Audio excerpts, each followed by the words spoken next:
Hello friends, welcome to my channel easy cooking with Sanchita. আজকে আমি একটা ডিমের নতুন রেসিপি নিয়ে এসেছি। ভাজা ছাড়া, সেদ্ধ ছাড়া একটা নতুন ডিমের রেসিপি। আমি এটা খুব সহজেই ঘরে বানিয়ে নিয়েছি। আপনারা এটা একবার ট্রাই করে দেখতে পারেন, খুবই টেস্টি হয়। চলুন দেখে নিই এটা আমি কিভাবে বানাই। এখানে আমি একটা ফ্রাই প্যান বসিয়ে দিয়েছি। ফ্রাই প্যানের মধ্যে পরিমাণ মতো তেল দিয়ে দেব। তেলের পরিমাণটা আমি একটু বেশি নিয়েছি, আপনারা আপনাদের মতো নিতে পারেন। এখানে আমি দিয়ে দেব পেঁয়াজ কুচি। এখানে একটা বড় সাইজের পেঁয়াজ ছোট ছোট করে কেটে নিয়েছি। পেঁয়াজটা আমি ভালোভাবে ভেজে নেব। পেঁয়াজটা অনেকটাই ভালোভাবে ভাজা হয়ে গেছে। এবার আমি দিয়ে দেব আদা রসুন বাটা। আদা রসুনটা দিয়ে ভালোভাবে ভেজে নিতে হবে। আদা রসুনটা ভালোভাবে ভাজা হয়ে গেছে। এবার আমি দিয়ে দেব টমেটো কুচি। টমেটো কুচিটা দিয়ে আমি নরম হওয়া পর্যন্ত অপেক্ষা করব। তার মধ্যে আমি দিয়ে দিলাম পরিমাণ মতো নুন। নুন দিয়ে ভালোভাবে নাড়াচাড়া করে আমি এটা কিছুক্ষণের জন্য ঢাকা দিয়ে রেখে দেব। ঢাকাটা খুলে এবার আমি দিয়ে দেব হলুদ গুঁড়ো হাফ চামচ, লঙ্কার গুঁড়ো হাফ চামচ দিয়ে আমি ভালোভাবে এগুলো একসঙ্গে মিশিয়ে নেব। টমেটোটাও খুব ভালোভাবে সেদ্ধ হয়ে গেছে। ভালোভাবে আমি সব একসঙ্গে মিশিয়ে মশলাটাকে কষে নেব। এবার আমি এর মধ্যে দিয়ে দিলাম অল্প একটু টক দই। টক দইটা অপশনাল, থাকলে দেবেন, না দিলেও চলবে।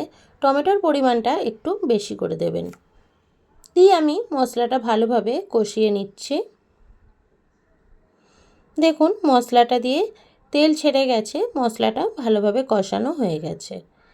এবার আমি এতে দিয়ে দেব অল্প একটু ধনেপাতা কুচি। দিয়ে ভালোভাবে আমি এখানে মিশিয়ে নিচ্ছি। ভালোভাবে মেশানো হয়ে গেছে। এবার আমি এতে দিয়ে দেব পরিমাণ মতো জল। জলের পরিমাণটা আমি অল্প দিচ্ছি। দেখুন ভালোভাবে মশলাটা রেডি হয়ে গেছে। এবার আমি এর মধ্যে ডিমগুলোকে ফাটিয়ে দিয়ে দেব।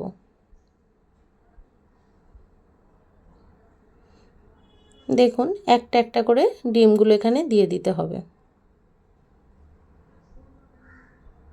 এখানে আমি 4টে ডিমের করছি। আপনারা যতগুলো ডিম নেবেন সেই হিসেবে মশলাটা কম বেশি করে নেবেন। দেখুন ডিমগুলো সব ফাটিয়ে দেওয়া হয়ে গেছে। এবার আমি এটা ঢাকা দিয়ে রেখে দেব। 5 থেকে 7 মিনিট এটা ঢাকা দিয়ে রেখে দেব। 5 মিনিট পর আমি ঢাকাটা খুলে দেখলাম। দেখুন ডিমটা অনেকটাই সেদ্ধ হয়ে গেছে। আরও কিছুক্ষণ এটা ঢাকা দিয়ে রাখবো। আরও 5 মিনিট পর আমি ঢাকাটা খুলে দেখলাম ডিমগুলো ভালোভাবে সেদ্ধ হয়ে গেছে। এবার আমি আর একটা পিঠ উল্টে দেব। আপনারা চাইলে এই রকমই রাখতে পারেন। আমি আর একটা পিঠ এটা উল্টে দিচ্ছি। আস্তে আস্তে আলতো হাতে এটা ভালোভাবে উল্টাতে হবে, না হলে ডিমটা ফেটে যাবে। দেখুন আমি প্রত্যেকটা ডিম আস্তে আস্তে করে উল্টে দিচ্ছি। এটা খুবই টেস্টি লাগে। একবার আপনারা এটা বাড়িতে বানিয়ে দেখতে পারেন।